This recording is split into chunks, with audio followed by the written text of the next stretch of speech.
পরিবার নিয়ে পাকাপাকি ভাবে লন্ডনে থিতু হওয়ার কথা ছিল। স্ত্রী, দুই যমজ সন্তান ও এক মেয়েকে নিয়ে উঠেছিলেন ফ্লাইটেও, কিন্তু মুহূর্তে সব শেষ। আহমেদাবাদ বিমান বিপর্যয়ে নিহতদের মধ্যে রয়েছেন চিকিৎসক প্রতীক যোশী ও তার পরিবার। প্রতীকের স্ত্রীও ছিলেন পেশায় চিকিৎসক।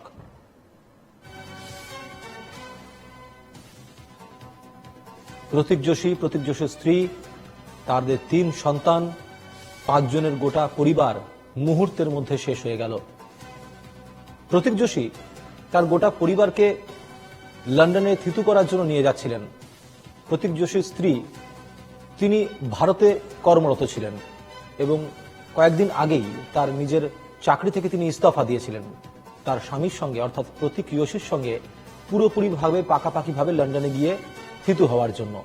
সেই মোতাবেক নিজের গোটা পরিবার, সন্তান, স্ত্রী সবাইকে নিয়ে প্রতীক যোশী চলেছিলেন লন্ডনে থিতু হওয়ার জন্য এবং দীর্ঘদিন ধরে ভিসা চেষ্টা করে সমস্ত কিছু ব্যবস্থা করে তিনি এই গোটা প্রক্রিয়াটাকে সম্পূর্ণ করেছিলেন এবং শেষমেশ আনন্দের সঙ্গে যে মুহূর্তে গোটা পরিবারকে তিনি নিয়ে লন্ডনে যাচ্ছিলেন, সেই মুহূর্তে এই শেষ সেলফি তুলে নিজের পরিবারের কাছের আত্মীয়দেরকে পাঠিয়েছিলেন এবং এটাই হয়ে গেল শেষ ছবি।